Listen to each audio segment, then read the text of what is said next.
Alors depuis le 15e jour de confinement, je ne vous avais plus donné de nouvelles parce que j'avais un peu perdu la foi en l'être humain, hein. Bon, aujourd'hui c'est vendredi saint, ça va beaucoup mieux, hein. Bon, et pas que pour les catholiques, attention, hein, puisqu'au même moment, mes amis juifs fêtent Pessah et que le Ramadan débutera le 23 avril, hein.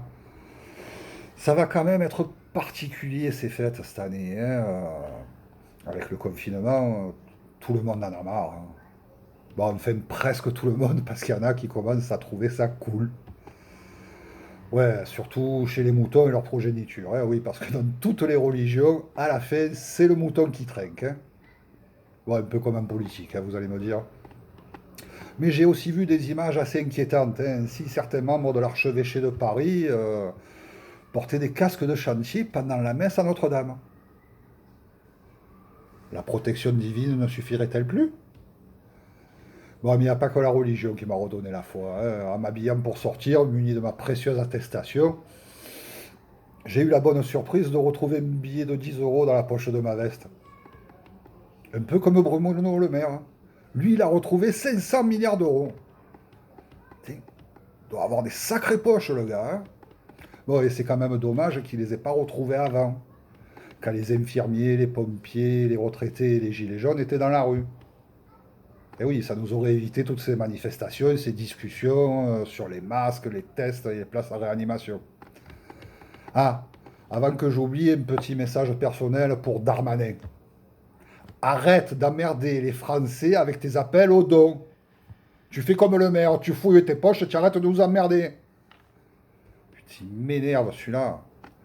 Bon, heureusement, quelques hommes politiques sont à la hauteur de l'événement et prennent leurs responsabilités pour nous sortir de la crise. Le maire de Béziers, par exemple.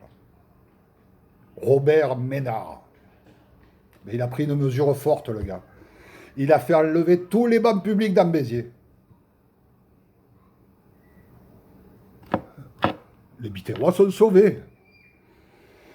Bon, mais dans cet océan de bonnes nouvelles, il demeure quelques points noirs.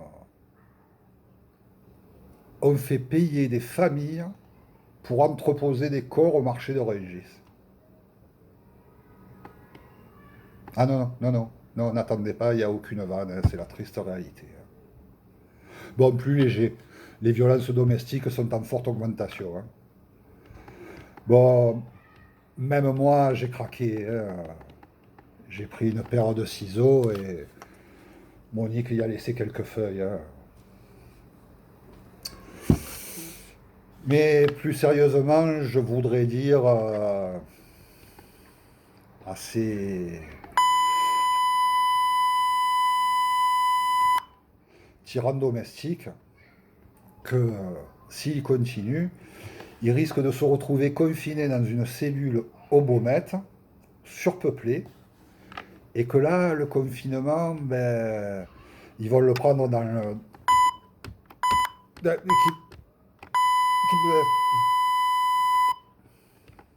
Bon, désolé, je m'emporte, je m'emporte. Bon, et pour finir sur une note positive, on peut se dire qu'on est presque à mi-avril et le PSG est toujours qualifié en Champions League. Comme quoi, un miracle est toujours possible, hein. Alors, bon confinement et restez chez vous, hein. Et surtout, courage.